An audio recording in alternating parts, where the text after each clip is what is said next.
먼저 좀 약을 치면서 말씀드리면 야고보서는 셉니다. 그리고 돌려 말하지 않습니다. 그 대신 제가 돌려 말할 거예요. 네.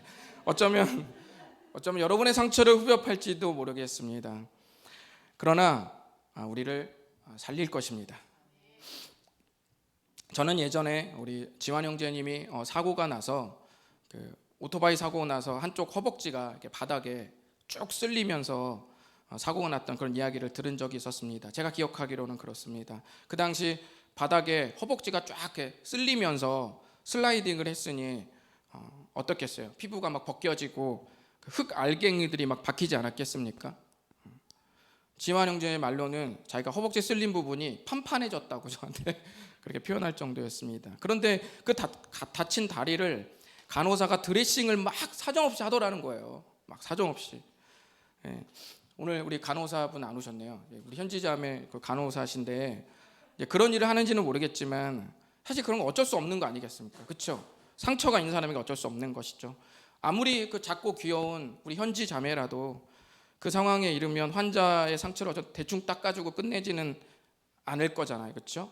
어쩌면 우리 현지 없네요. 현자매 뭔가 그 작고 귀여운 어떤 이런 손에서 괴력이 나오고 생각지 못한 터프함으로 막 반대쪽으로 몸 돌리세요, 막 이렇게 하고 또 막 열심히 닦아주고 이렇게 할 때 또 누가 알겠어요? 병원에서 이렇게 할 수도 있겠죠. 하지만 그 모든 것들은 치료 행위입니다. 치료 행위. 야고보서의 말씀은 세상에 쓸려버린 저와 여러분의 영혼을 거침없이 드레싱 해주는 말씀이라고 생각하시면 좀 덜 부담되실 것 같습니다. 실제로 야고보서의 줄임말도 뭡니까? 약이요, 약. 약입니다. 야고보서는 약이에요. 그래서 우리 영혼의 약이 됩니다. 그럼 지금부터 거룩한 돌직구 야고보서의 말씀으로 좀 들어가 보시도록 하겠습니다.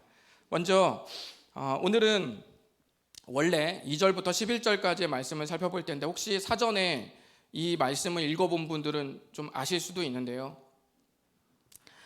2, 3, 4절을 읽으면은 어떤 사람이 시험 당하면 말이야 막 이렇게 하면서 시험에 대한 이야기를 하는 것 같아요. 그런데 조금 얘기하다가 갑자기 5절부터 좀 지나면 갑자기 뭐 지혜가 부족하다면 말이야 하면서 갑자기 막 또 지혜 이야기로 막 들어가요. 이게 뭔 얘기하는 거야? 그러다 보면 또 갑자기 9절에 뭐 가난한 사람과 막 부유한 사람을 또 얘기해요. 그러면 도대체 이게 뭘 말하려는 건지 헷갈릴 수도 있습니다. 마치 그 의식의 흐름대로 말하는 분들 있잖아요. 야고보서가 뭔가 그렇게 의식의 흐름대로 써졌나 생각하실 수 있는데 그렇지 않습니다. 이 세 개는 강력하게 서로 손을 맞잡고 있습니다. 제가 이 세 가지를 잘 연결시켜드리면서 또 연결시켜드리고 아울러서 야고보서가 우리에게 당부하는 말씀을 좀 나눠보도록 하겠습니다. 오늘 원래 11절까지 해야 하는데 오늘은 4절까지만 하겠습니다. 그건 여러분이 보신 것의 제일 윗부분 그 4절까지만 하고 다음 시간에 마저 이 두 가지 전부 11절까지를 아우르면서 오늘 말씀과 연결시켜 드리도록 하겠습니다. 야고보서가 우리에게 날리는 돌직구 첫 번째는 뭡니까? 읽어보실까요? 시작. 인내를 만들어내라는 거예요. 이유 불문하고 인내를 만들어내라. 인내 뭡니까? 참는 거잖아요. 인내를 만들어내라. 우리 다 같이 야고보서 1장 2절을 읽어보시겠습니다. 시작. 내 형제들아 너희가 여러 가지 시험을 당하거든 온전히 기쁘게 여기라. 우리가 이 말씀에 거부감을 갖는 이유는 아마도 시험을 만날 때마다 무조건 기뻐해야 한다는 말로 우리가 들리기 때문이에요. 그렇죠? 하지만 이 말씀의 오해를 좀 벗겨 드리겠습니다. 이 말씀은 감정적으로 무조건 기뻐해야 한다는 말이 아닙니다. 그러니까 사람이 시험은 시련이라고도 번역될 수 있거든요. 그러니까 사람이 시험을 당할 때, 그러니까 어떤 어려운 시련을 당할 때 만약에 하하하하 이렇게 막 웃으면은 이상한 거 아니에요? 마치 그 야고보서 1장 2절을 그렇게 읽는 거죠. 아니 그 어려운 일을 당했는데 웃으라고? 이 뭐지? 약간 이렇게 생각할 수 있습니다. 근데 이렇게 제가 실제로 이렇게 신용을 하니까 어때요? 너무 이상하잖아요. 그러니까 이거는 야고보서 1장 2절에 뭔가 의미가 아니겠다라는 생각이 우리 마음에 와닿는 것이죠.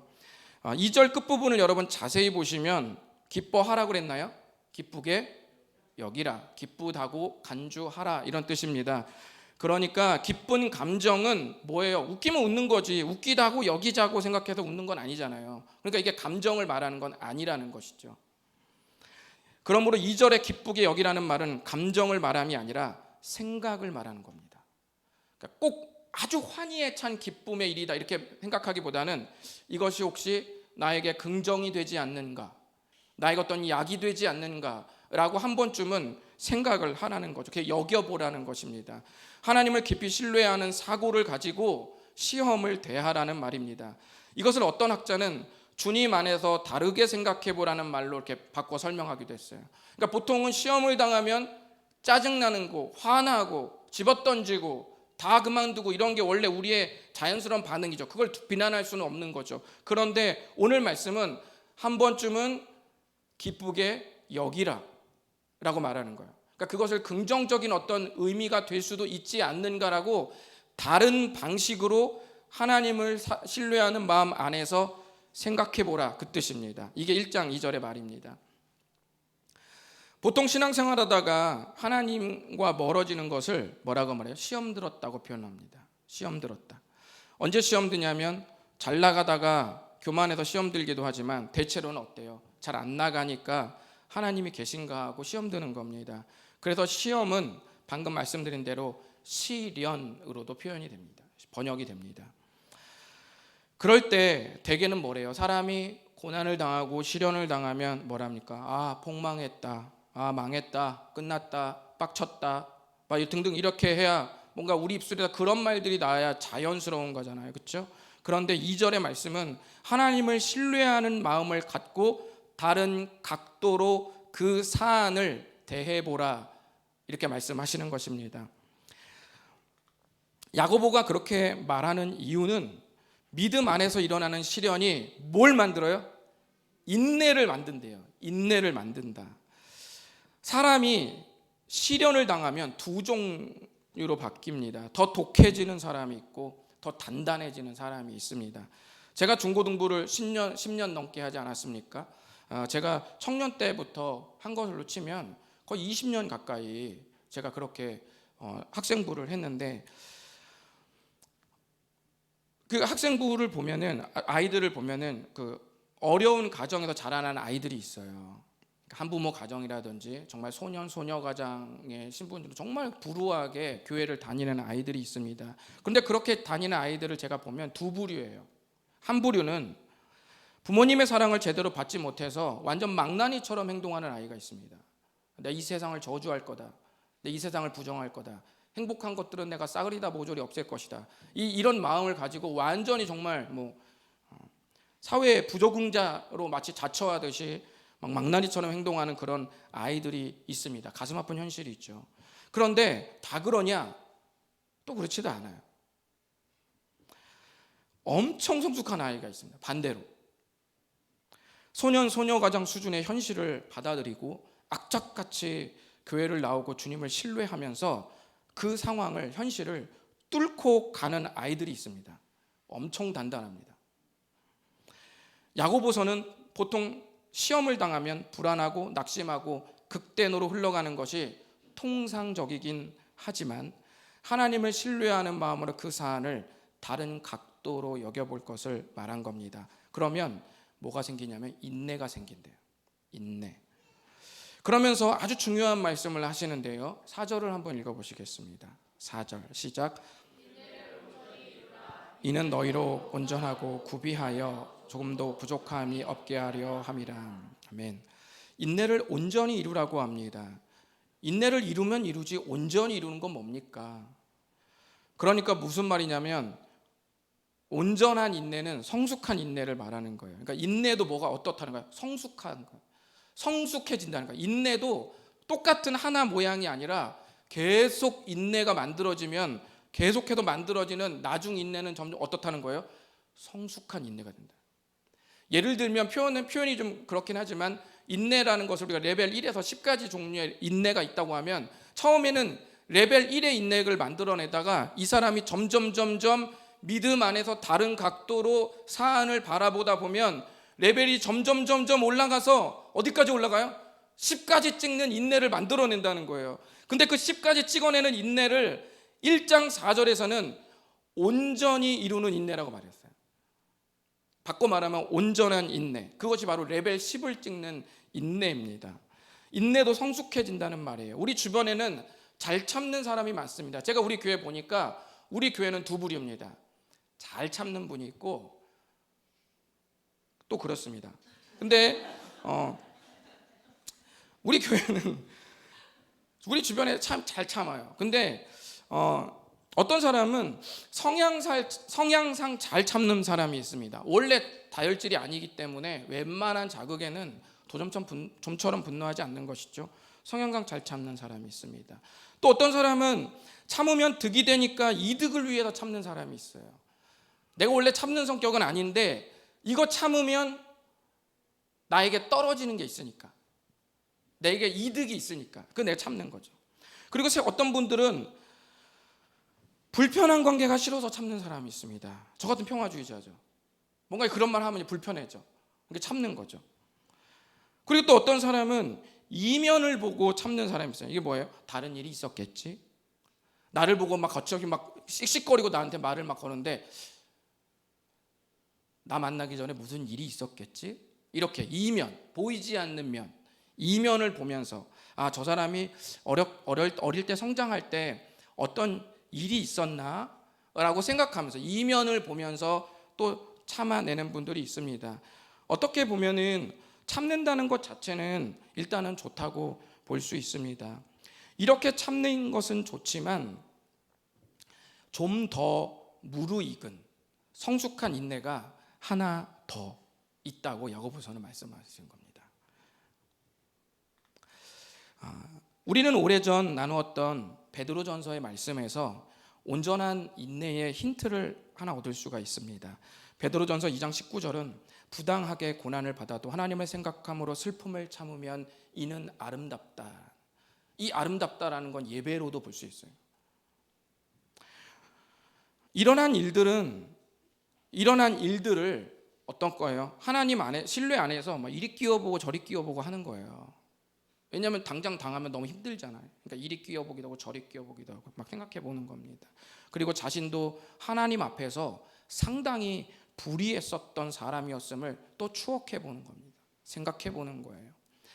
제가 높아심에 여러 번 말씀드리는데 주님을 생각하면서 참는다는 말을 하면 꼭 어떤 생각하냐면 그러면 교회 다니는 사람은 바보처럼 불의한데도 아무 대응도 안 하고 그냥 방구석에서 가만히 앉아갖고 아무 응대도 못하고 바보 천치처럼 그냥 가만히 목사님이 있으라고 했다라고 생각하시는 그런 의미 아닙니다. 아시죠? 높아진 말씀드리는데 그런 의미 아니에요. 하나님을 생각함으로 참는다는 것은 건강한 방향으로 움직이는 겁니다. 그리고 참는다는 걸 못 참으면 더 큰 복수의 욕망을 하나님을 향한 신뢰로 부서뜨리는 것이 온전한 인내입니다. 창세기 45장을 보면 야곱의 12아들이 있는데 그 중에서 11번째 아들이 이름이 요셉이라는 아들입니다. 근데 아버지한테 11번째 요셉이라는 아들이 참 사랑을 많이 받아요. 부모 마음이 다 사랑하죠. 그렇죠? 다 사랑하지만 좀 그런 거 있잖아요. 아픈 손가락 있잖아요. 아픈 손가락. 그런 사람은 어때요? 좀 더 마음을 더 쓰다 보니까 형제들 간에 우리 아빠가 우리 엄마가 우리 쟤를 더 사랑하는 것 같은 그런 느낌을 받는 거예요. 부모는 다 사랑하죠. 요셉이 아버지한테 좀 사랑을 많이 받았어요. 그러니까 형들이 10명이나 되는 형들이 시기가 나서 어느 날 잔인한 생각을 합니다. 창세기 37장 18절에 보면 어느 날 죽여버리자라고 작정하고 계략을 꾸미는데 그나마 첫 번째 형 이름이 르우벤이거든요. 첫 번째 형. 그리고 네 번째 형 유다라는 이 르우벤과 유다라는 이 형이 요셉은 11번째거든요. 그러니까 위로 형이 많죠. 어쨌든 첫 번째와 네 번째 형이 그렇게까지는 하지 말자고 간신히 말립니다.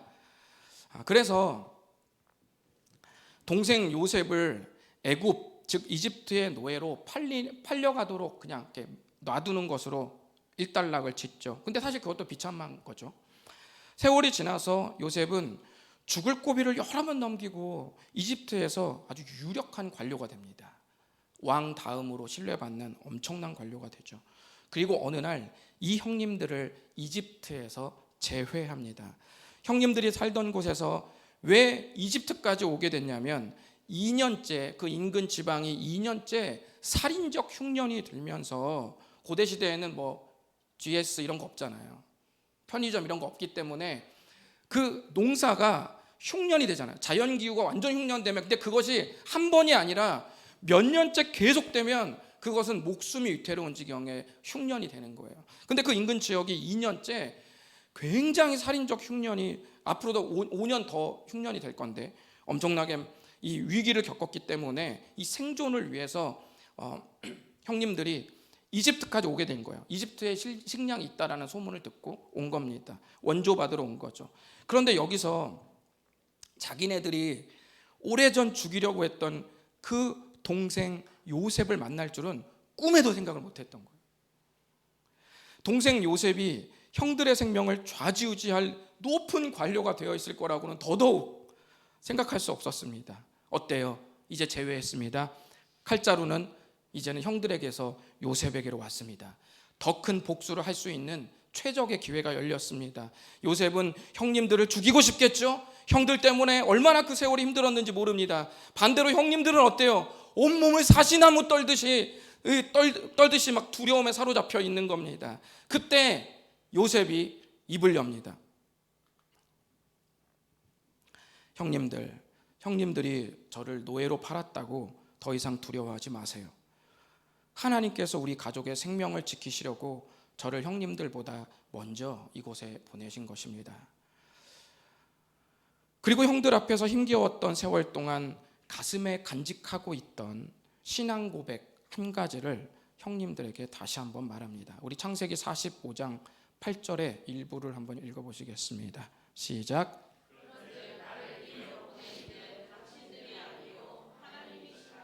아멘. 어떻습니까? 하나님이 보내셨나요? 아니죠.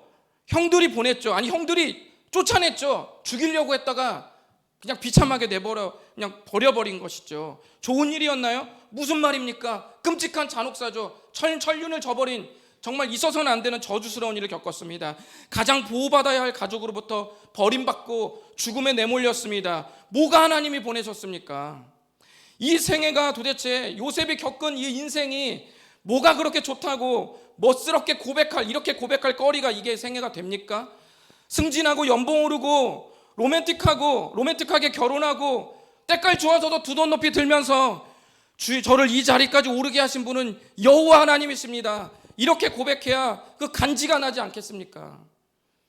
요셉과 같은 일이 우리 생에 일어난다면 페류나와 신앙인 사이는 종이 한 장 차이 아니겠습니까? 교회 다니다가 사람 죽여도 이해할 만한 일이죠. 이런 일 겪었으면 교회다 사람 죽여도 우리가 어떻게 보면 참작할 수 있는 겁니다. 그런데 무슨 나를 이리로 보내는 형들이 아니라 하나님이시라고 고백할 거리가 도대체 이 인생에서 뭐가 있겠어요?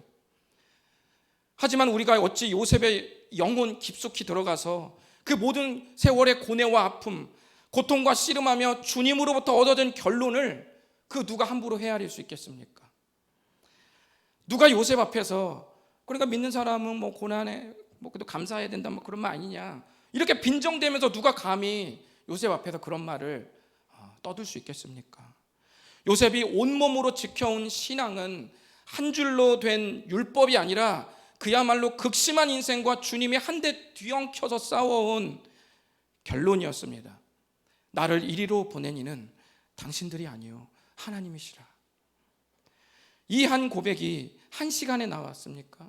하루에 나왔나요? 아니면 1년에 나왔나요? 최소 20년의 세월이 흘렀습니다. 구덩이에 형들이 빠뜨려서 노예로 버림받듯 팔려나간 그 시절로부터 무려 20년이 지난 그 생애, 진리의 말씀을 그 거칠었던 삶을 통해 배워온 그 요셉의 마지막 결론이었습니다. 삶과 뒤엉켜 세워진 요셉의 신앙을 야고보서의 버전으로 말하면 그는 어느 날 시험을 만났습니다. 그는 어느 날 시련을 당했어요. 아버지의 사랑을 극진히 받았지만 반대로 형들에게 살인적 시기를 받았습니다. 그리고 급기야 죽을 뻔하다가 노예로 팔려가는 비참한 신사가 되었습니다. 그리고 20년간 수없이 많은 일들이 연거푸 일어났습니다. 그때 그 저주가 한 번 일어난 게 아니라 그 20년의 세월을 사는 동안 죽을 고비를 수도 없이 넘겼습니다. 한 번은 강간범으로 몰려서 목숨이 위태로질 지경 속에 감옥에 가기도 했고, 한 번은 배신당하고 왕의 꿈을 해석하지 못하면 죽을 수도 있는 위기에 처하는 등 성경이 다 기록하지 않은 많은 일들이 그 요셉의 생애에 일어났을 겁니다. 이쯤 되면 요셉도 생각할 수 있겠죠. 도대체 내 인생은 왜 이렇게 거지 같은가? 도대체 내 인생은 왜 이 모양 이 꼴인가? 나는 그게 뭘 잘못했는가? 내가 뭘 그렇게 하나님 앞에 죄를 졌길래 그 한 조각이라도 내 행복은 왜 존재하지 않을까? 이 정도 좀 생각할 만하지 않겠어요? 망나니가 돼도 이상하지 않을 것입니다. 그때 요셉은 자기에게 닥친 시련을 하나님 안에서 다른 방식으로 여겨보기 시작했습니다. 언젠가 기뻐할 수 있고 언젠가 감사할 수 있는 일이 될 수 있는지 고민하기 시작했습니다. 그러면서 자신도 모르게 조금씩 인내가 성숙해지기 시작했습니다. 성향 때문에 참은 게 아니라, 이득이 되어서가 아니라, 불편한 상황을 만들고 싶지 않아서 참은 게 아니라, 누군가의 마음을 헤아려 주려고 해서가 아니라 헤아려 줄 정도의 여유도 없었어요. 그런 것도 아니라 하나님을 생각하면서 깊은 고뇌에 잠기는 계기로 삼기 위해 그는 이 사안 속에 오랜 동안 기다려보기로 합니다. 자신도 모르게 한 사건 뭔가 한 사건마다 신앙 안에서 풀려지는 경험을 작게 하기 시작합니다. 이는 상황이 나아져서 얻어진 결론이 아니라 그 상황 자체를 하나님의 시선으로 보는 훈련이 되어가기 시작한 겁니다. 그러자 어느덧 온전한 인내로 상황을 주시하고 기다리는 데 있어서 부족함이 없는 그런 마음이 어느 날 된 거예요. 아마도 요셉은 온전한 인내를 해야지 라고 생각하지는 않았을 거예요.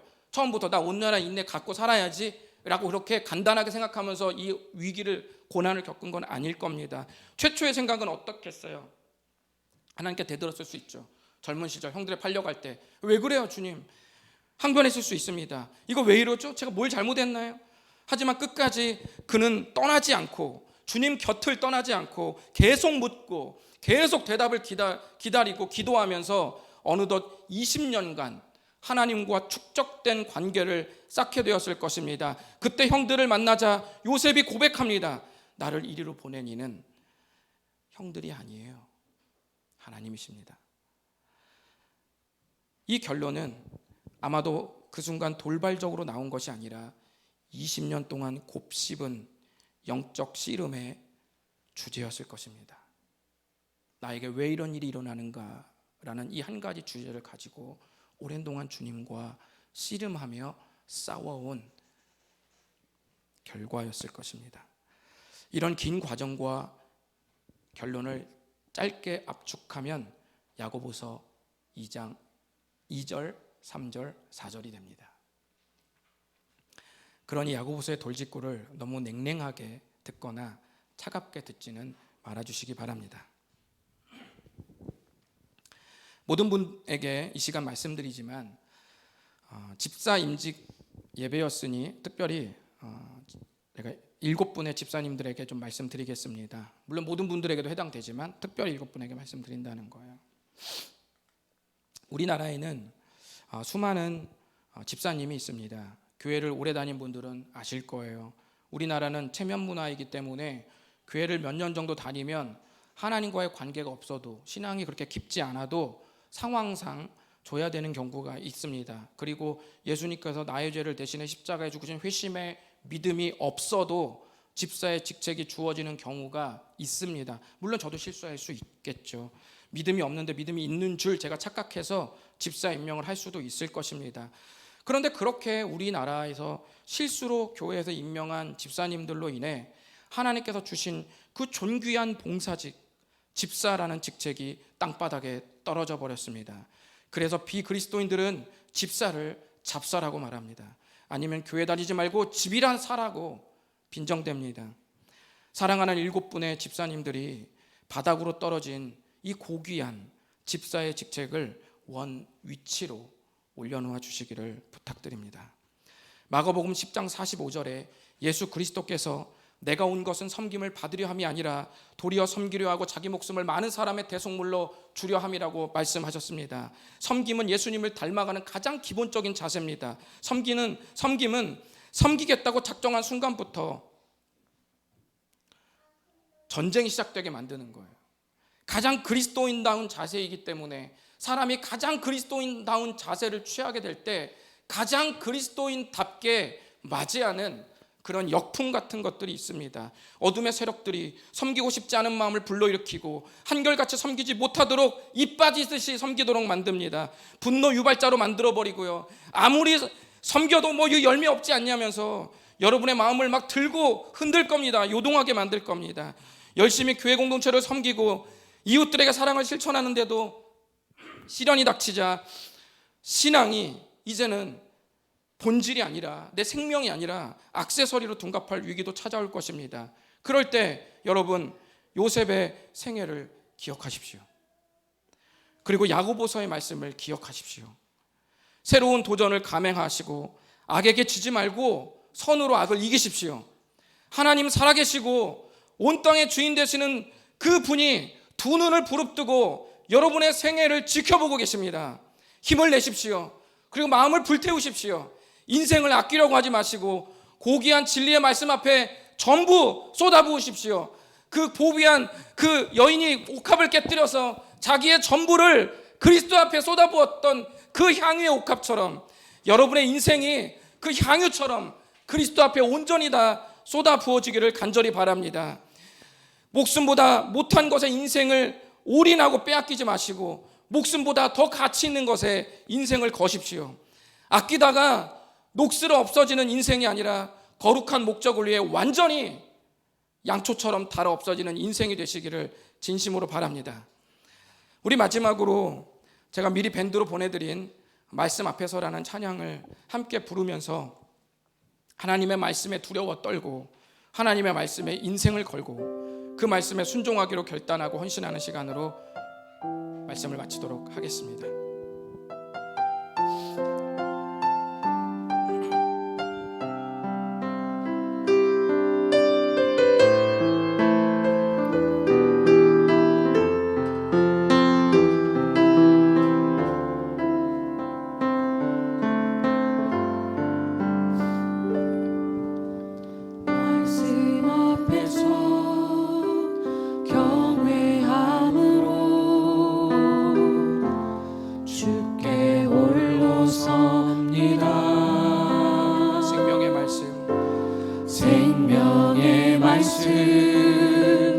읽고 순종해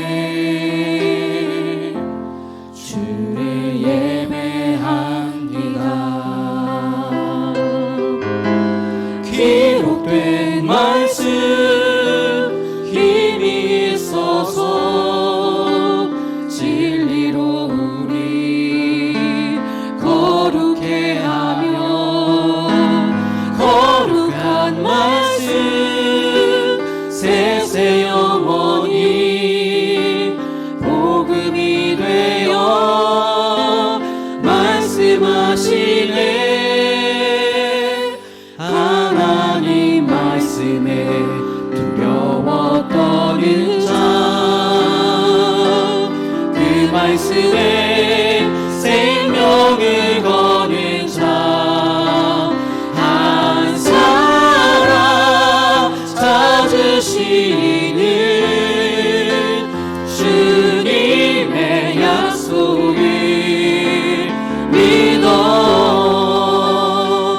하나님 말씀에 명을 거는 자,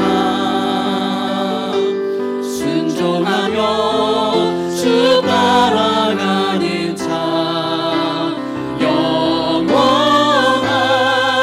하나님 나라 이뤄갈 주의 교회여 일어나. 말씀 앞에 우리 다 같이 한번 일어나서 헌신했으면 좋겠습니다. 우리 일어나셔서 말씀 앞에서 다시 한번 찬양합니다. 말씀 앞에서 경외함으로 주께 홀로 섭니다. 주께 홀로 섭니다.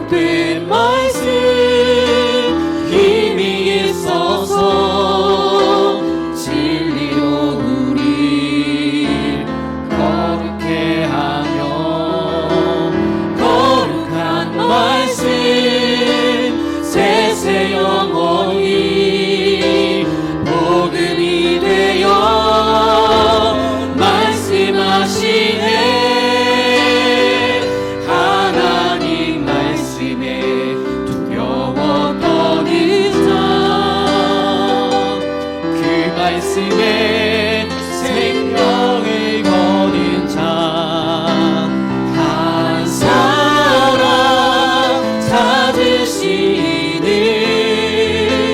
주님의 약속을 믿어